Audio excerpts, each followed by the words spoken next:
We have a very distinguished panel today to talk about one of the most important issues that has come up with the digital era, which is licensing.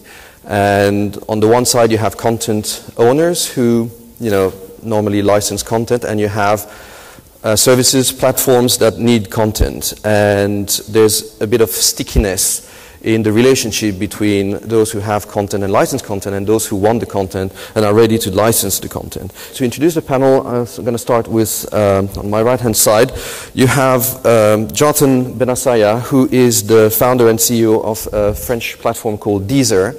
Sitting next to him is Fred Brodsky, who's Executive Vice President, Business and Legal Affairs for Sony ATV Music Publishing. Next to him is, coming from South Africa, Nicholas Motsatse, who runs South Africa's rights society, SAMRO, and he's also vice chairman of CISAC, which is the international author society's body based in Paris.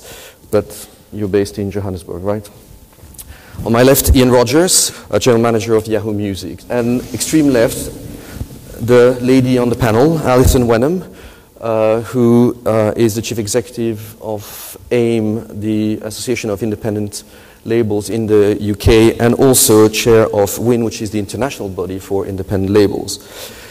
My first question will be, have we made progress in terms of licensing and making content more easily available to content users? I think as a representative of content owners, the answer is emphatically yes. There have been big changes and there are big changes coming which will make it easier for content to be licensed. But I have to take some sympathy if you're a licensee that it may not quite look like you would prefer it, which is presumably a one-stop solution. Nick, author societies have often been accused of dragging their feet and not really helping platforms to actually, provide, the content that they wanted to the users. Do you think that's the situation has evolved? Yes, I believe so, Emmanuel, in a very important and significant way. But we need to take cognizance of the fact that there's an interplay actually of two forces at all times. When we talk about usages, there's the interplay of the speed at which new models of music exploitation are coming onto the market all the time. And there's all sorts of permutations. So once you understand one model, then there's a new permutation of that model coming on.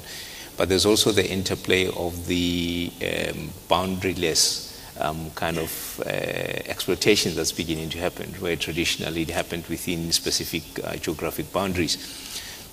And the interplay of those has been a fairly interesting phenomenon. So, Jonathan, why did you go the legitimate way when actually you could probably have made a fortune staying in the legal world?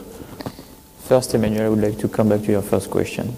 And just to say that I think that the author societies are moving forward, given that we've signed the first music on demand licensing in France, and it's ad-supported, it's unlimited, and it's available on the web through a website called Deezer.com, launched in August 2007. It represents now more than 1.5 million users, registered users, and more than 3 million unique users. This kind of service is for us, and more specifically on the net, on the internet, the future of the music. Now we have to understand, we have to explain to all the societies what is the digital business, because for some of them they don't understand really the pros and cons and what are the economics, okay? And just to come back now to your second question, I've not started the website as a pirate. It was a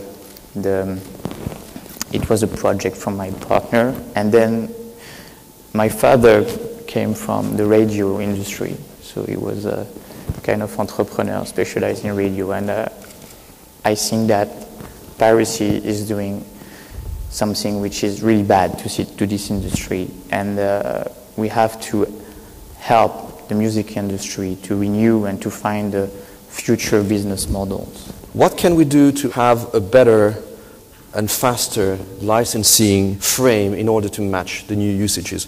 From your perspective, Ian? I think the part of the problem is the ideal world is sort of a quantum leap from where we are, where you actually have a repository of rights where the content owners can come and sort of set their business rules. You get essentially a digital packing slip that says this is what the rules on this particular piece of content are. Here's the wholesale price. Here's the price in all the various services. And then, in a self-serve way, others can come and pick up that content. And as long as they adhere to those bundles of rights, they're free to do with the content whatever they would need to do. And that can go for a big company like Yahoo or Apple, but it would also work for a small radio station that wanted to include music with premiums as a public radio station might do in the U.S. At that point, you have licensing at scale. Can you elaborate a bit more on the value recognition strategy that there's been a lot of discussions in the UK. Is that one of the solutions, one of the way forwards? I think so. This is an industry coming together for the very first time for bringing together recording rights and publishing rights from the entire community, saying this needs to be more efficient. You talk about opportunity cost, we talk about opportunity cost. We're all looking to extract the maximum value out of what we do. It's an imperative in business. That's actually what I mean. I think there's been a lot of opportunity costs in not getting this sorted out. That's what on the rights holder side. I mean, you'd better go into one. You better start licensing some of those businesses and figure out which ones actually do pay the rights holders, or else the alternative is for there to be an entire shadow market that pays no one. Yeah. That's what's growing up right now. Do you think so? Absolutely. That's what's growing up in the absence of us sorting this out. So you think that there is a knowing illegality about services that come in never intending to pay? I think that if we don't deliver the users what they want, they'll get it another way. So if the longer we wait to sort this out, the more that habits form around things that don't pay the rights holders. So if I were on the other side of the table, I would actually license everyone with short-term licenses, figure out which ones are able to monetize and do pay the rights holders, and those are the ones you re-up with. Yeah. But holding back is serving no one at this point. Can we just elaborate a little bit on what's going on right now in the US between Dima, which represents the content users, and your side? What's going on? We've got a proceeding starting next week in the United States called the CRB, which is a rate-setting proceeding. And it's a particularly important one, unlike any one that's ever been before, because there's going to be rates set for not only physical, mechanical royalties for the next 5 years, but also for downloads and for streams, maybe for ringtones. And so this is the first time that we're going to have that's ever happened. There's been negotiations going on for months, and a few weeks ago, Dima decided to take the position that there is no mechanical right implicated in an on-demand stream. Publishers obviously didn't like that, and at Sony ATV, we felt that if they were going to take that position, then we were going to withdraw our rights from an older agreement, which granted the Dima companies the right to get into the on-demand streaming business on a legitimate level without a rate yet, and the rate was supposed to get set. So that's where we are right now.